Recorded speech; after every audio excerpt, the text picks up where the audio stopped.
أعوذ بالله من الشيطان الرجيم سورة آل عمران آية نمبر 13 بسم الله الرحمن الرحيم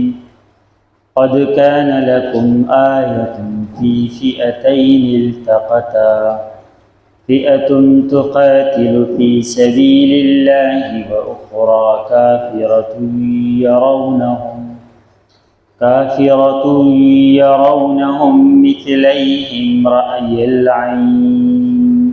والله يؤيد بنصره من يشاء إن في ذلك لعبرة لأولي الأبصار.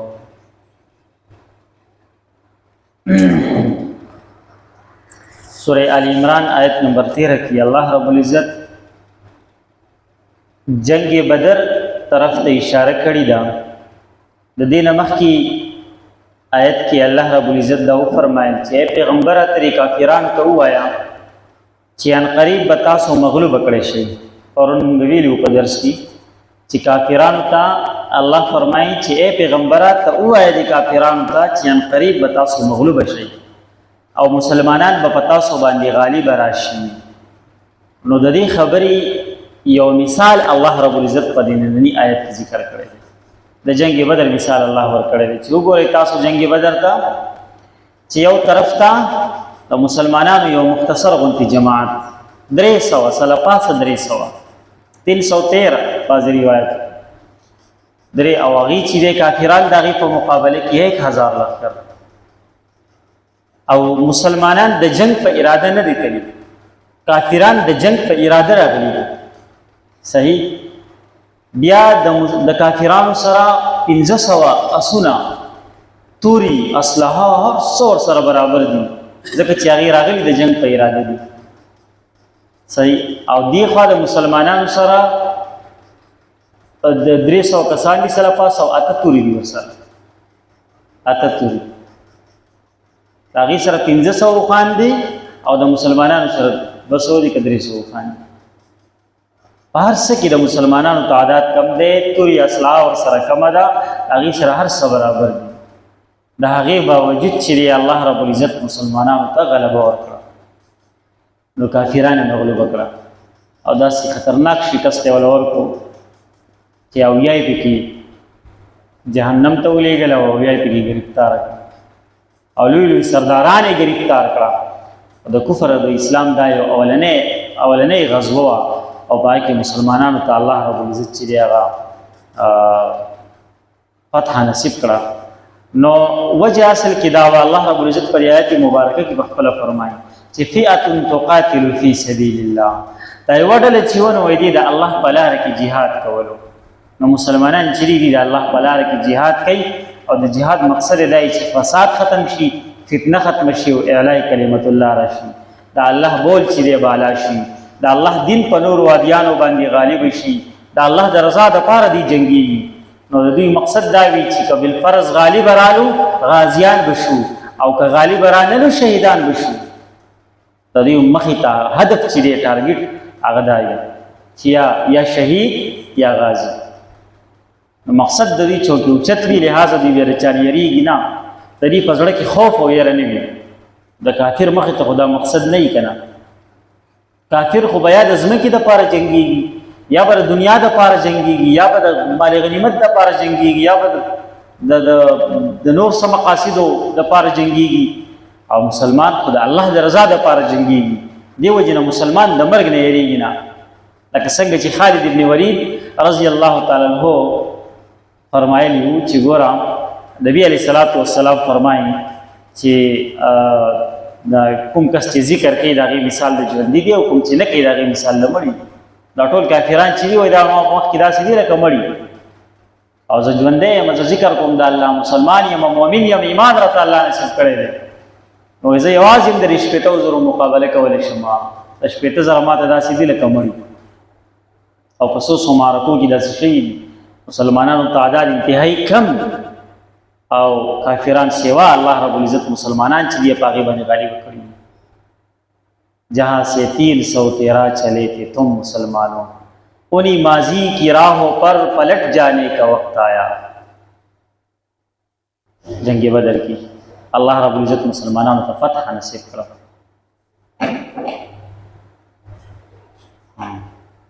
दगा तारिक बिन जियाद चिरे तासो औरेदले दे मुसलमानों कमांडर هغه لاړ اندلس ته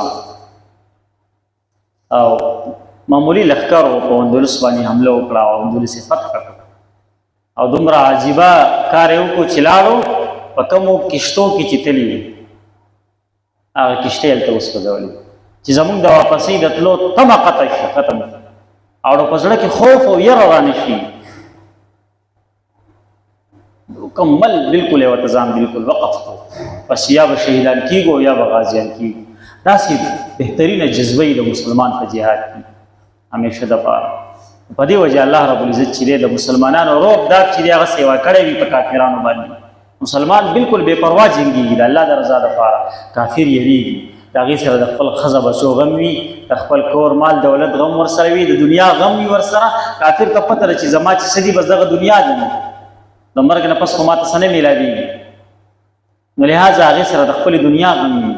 نو هغه د مرګ نه یریږي هغه د مرګ نه یریږي کافرانو باره کې قرآن څه وایي وایي دوی دا تمنا کوي چې کاش موږ ته د هزار کال عمر میلاو شي 1000 کال عمر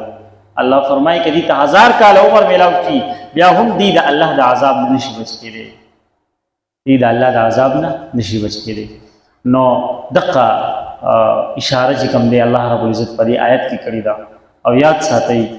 چې کافر سره صرف یوازې جنگ دا نه دی چې بس ته د هغې په مقابله کې وځي او مخامخ ورسره وجنګېږي یوازې دا جنگ نه دی د کافر سره به په هر میدان کې جنگ کې او مقابله وکړي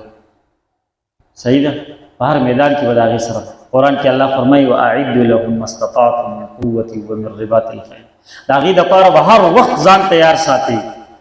یوازې دغه میدان نه دی چې ته وروځې او هغې هم راوځي او په لکه چې څنګه مخکې جنګونه کې دا داسې آمنے سامنے وجنګېږي یوازې دا نه دی په هر میدان کې به د هغې سره جنګ کې مثال کے طور پر د ټیکنالوژي دور دی نن سبا ټیکنالوژي ده په دې کې ورسره جنګ وکړه ولې هغه ستا نه نن مخکې روان دی او ته شاته مسلمان په کار خدا وه چې ته مخکې وې په ساینس کې ته مخکې وې علوم ټول ستا سره وو کتابونه ټول ستا اکابرینو مشرانو لیکلي دي په ساینس باندې ټول نه خاص زیات کار چې دی ستا مسلمان کړی دی زموږ مشرانو کړي دي هغې پې باقاعده کتابونه لیکلي دي ریسرچ یې کړي دي ولې مسلمان هغه خپله علمي ذخیره ضایع کړه او هغې چې دی هغه د ګوره څومره ایجادات چې شوي دي که نه ایجادات نو په هغې کې تاسو وګورئ اولنۍ کارنامه به د مسلمان ساینسدان وي اولنۍ کارنامه اولنۍ تیوري چې د هغه به مسلمان پیش کوي د هغې نه پس مسلمان هغه کار پرېښی دی هغه قیمتي ورثه چې ده د مسلمانانو خپله ضایع کړه او هغې کافرانو یورپ والا انګریزانو هغې راواخېسته هغې پکې مخکې ترقي وکړه په ټیکنالوژي کې ساینس نو دا هم یو میدان دی د مسلمان سره په کار ده چې مسلمان په دې میدان کې هم د کافر سره وجنګېږي د کافر سره په دې میدان کې مقابله څه ده چې مسلمانان په ځان کې صلاحیت پیدا کړي استعداد پیدا کړي او په دغه میدان کې د هغې نه مخکې شي معیشت کې ستا نه نن کافر مخکې دی ولې مخکې دی په کار دی چې ته مخکې وې بهرحال مختلف وجوهات دي ټول لغټه وجه خدا ده چې زموږ مسلمانانو هغه خپل کار پرېښی دی نن ایجوکیشن چې دی تعلیم هغه برینام دی بس صرف د ډیګرۍ حاصلول یو مقصد پاتې دی د هغې دپاره مسلمان محنت کوي کوشش کوي هغه په نقلي او که هغه په عقل مختلفو طریقو سره که په سفارشي که په رشوتي په هغې طریقو سره ډیګري میلاو شو بس خبره ختمه او کوم چې قابلان دي او واقع ټیلنټډ خلک دي نو هغه څه شي هغه ایسته بهر ته لاړ شي یورپ ته هغه خلک بیا د هغې نه فایده لي هلکه وایي ته کوم ځای وایي زه خو یاره په انګلینډ کې یم څه کې یاره بس هغې راله ډېر بهترین جواب را کړی دی پاکستانۍ 8 لکه 10 لکه 12 لکه 15 لک روپۍ ماته میلاویږي نو هغه لیونی دی چې دلته راشي او دلته دا صورتحال دی چې زموږ چې کوم مقتدر قوتونه دي حکومت دی یا هر څوک چې دی چا په لاس کې چې اختیار دی د هغې سره د خپلو مسلمانانو قدر نشته د قابلو خلکو ورسره بالکل قدر نشته چې څونه استعداد په چا کې ټیلنټډ خلک یي بس هغې استعداد کې بار څومره دلته هلکه ټیلنټ دلته زیات دی، قابلان خلک په مسلمانانو کې همیشه زیات دي،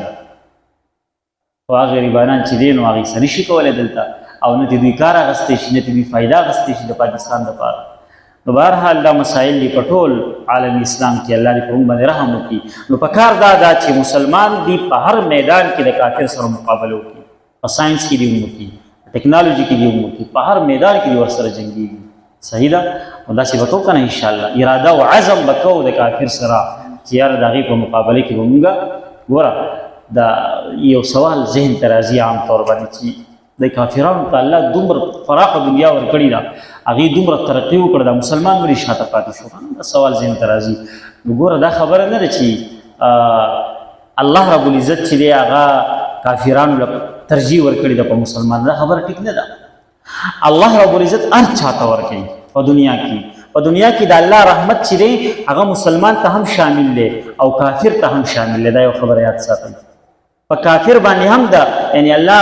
رحیم ذات دی د کافر دپاره هم او د مسلمان دپاره هم په دنیا کې. البته په آخرت کې به د الله تعالی رحمت صرف مسلمانانو ته شامل دی. صحیح ده؟ نو په دنیا کې دواړه برابر دي،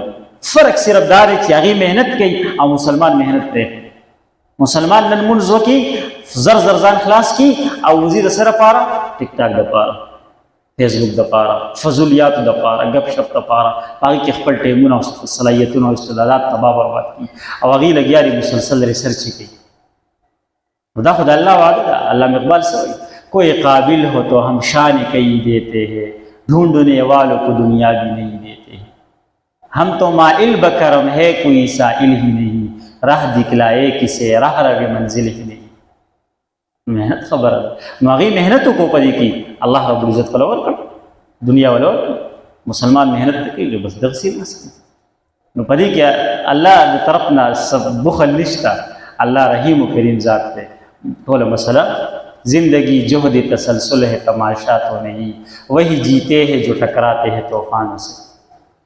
نو کمې زمونږ دی. نو الله رب العزت دې په مونږ باندې خپل رحم وکړي. محنت پکار دی او ښه مضبوط محنت پکار دی. په هر میدان کې چې ته